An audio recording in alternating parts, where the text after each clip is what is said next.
अस्सलामुअलैकुम। पाकिस्तान अपनी 75 साल तारीख में अपने सबसे वर्स्ट इकोनॉमिक क्राइसिस में गुजर रहा है। पाकिस्तान का इंटरेस्ट उसके डेब्ट के साथ मुसलसल मल्टीप्लाई हो रहा है, जिसकी वजह से पाकिस्तान को आइंदा आने वाले दौर में बहुत सी मुश्किलात सामना करना पड़ेगी। पाकिस्तान इन क्राइसिस से निकलना है तो पाकिस्तान को क्या प्रिकॉशंस लेनी पड़ेगी, आइए जानते हैं इस वीडियो में।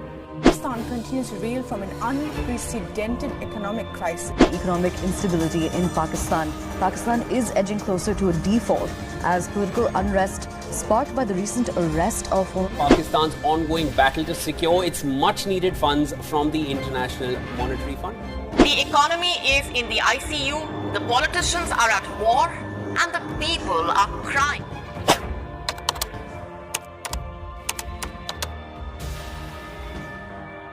सबसे पहले तो ये देखते हैं कि पाकिस्तान कमाता कैसे है। पाकिस्तान की अर्निंग के 3 सोर्सेज हैं, कैपिटल रिसिप्ट्स, रेवेन्यू रिसिप्ट्स और एक्सटर्नल रिसिप्ट्स। आइए देखते हैं कि पाकिस्तान इन तीनों रिसोर्सेज से कितना कमाता है।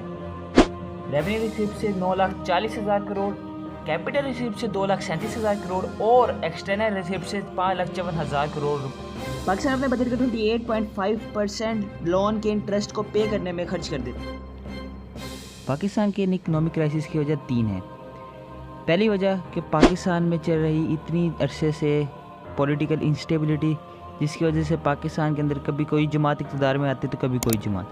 दूसरी वजह 2022 में आने वाले सैलाब ने जिसकी तबाहकारी दुनिया में मशहूर हुई, उसकी वजह से भी पाकिस्तानी इकॉनमी को बहुत बड़ा धचका पहुंचा। और तीसरी पाकिस्तान का डेब्ट जो कि मुसलसल बढ़ रहा है। IMF के बेल आउट रिव्यूज़ के 2 पार्ट्स होते हैं, एक टेक्निकल रिव्यू और एक स्टाफ लेवल रिव्यू। पाकिस्तान दोनों में कामयाब होकर पाकिस्तान को $6 बिलियन के बेल आउट की एक $3 बिलियन मिले। पाकिस्तान के इस इकोनॉमिक क्राइसिस का एक नतीजा ये भी है क्योंकि पाकिस्तान में तेल की कीमत में मुसलसल इजाफा हो रहा है। पाकिस्तान में आटे की कीमत में और दालों की कीमत में भी मुसलसल इजाफा हो रहा है और एक इसकी वजह पुअर मैनेजमेंट है। पाकिस्तान का रुपया मुसलसल गिर रहा है डॉलर के मुकाबले में और फॉरेन रिजर्व्स का भी कुछ यही हाल है। उसके बाद पाकिस्तान हर साल लोन लेता है। उस लोन को पे करने के लिए पाकिस्तान के बैंकों में पैसे तो होते नहीं है, फिर मजीद लोन लिया जाता है। उस लोन के जरिए आवाम को सब्सिडीज़ और इन्वेस्टमेंट स्कीम दी जाती है जो पाकिस्तान की इकॉनमी के लिए तो बेटर होती नहीं है। उसके बाद फिर लोन लिया जाता है और फिर ये साइकिल चलता रहता है और पाकिस्तान की इकॉनमी क्राइसिस के अंदर जाती रहती है।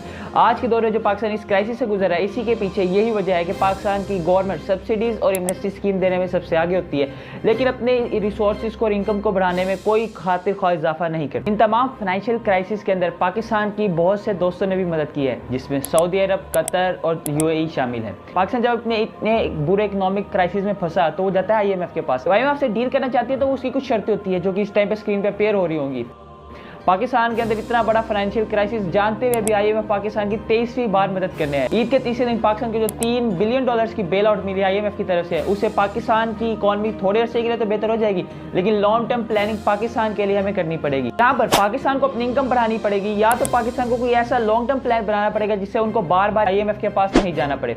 पाकिस्तान को इन लॉन्ग टर्म प्लान्स के लिए 5 साल के या 7 साल का टेन्योर नहीं देखना पड़ेगा, बल्कि लॉन्ग टर्म प्लानिंग 20 साल, 30 साल और 40 साल की प्लानिंग देखनी पड़ेगी।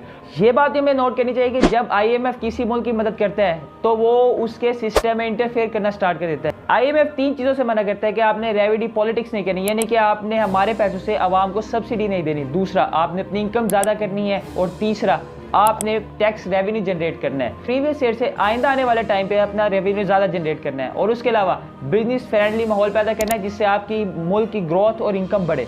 चाइना ने भी पाकिस्तान को $1.3 बिलियन की एड दी है, जिसके अलावा सऊदी अरब ने भी पाकिस्तान को $6 बिलियन की एड दी है और कतर और UAE ने भी पाकिस्तान को $20 बिलियन की कुल मिला के एड दी है। ये सारे एड्स की समेशन करें तो ये बनती है $24 बिलियन। पाकिस्तान को अपनी इंपोर्ट कम करनी पड़ेगी और एक्सपोर्ट के ऊपर फोकस करना पड़ेगा। पाकिस्तान का टोटल डेब्ट है $276 बिलियन, यानी कि अगर इसको हम पाकिस्तानी रुपयों में देखें तो ये बनता है 7,796 खरब रुपए, जबकि $126 बिलियन एक्सटर्नल डेब्ट है और जबकि $140 बिलियन इंटरनल डेब्ट है।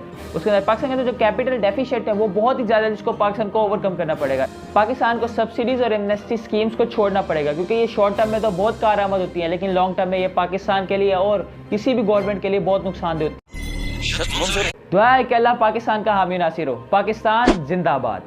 अगर आपको ये वीडियो अच्छी लगी है तो इस चैनल को सब्सक्राइब करें, वीडियो को लाइक करें और बेल आइकन को दबाएं। Thank you.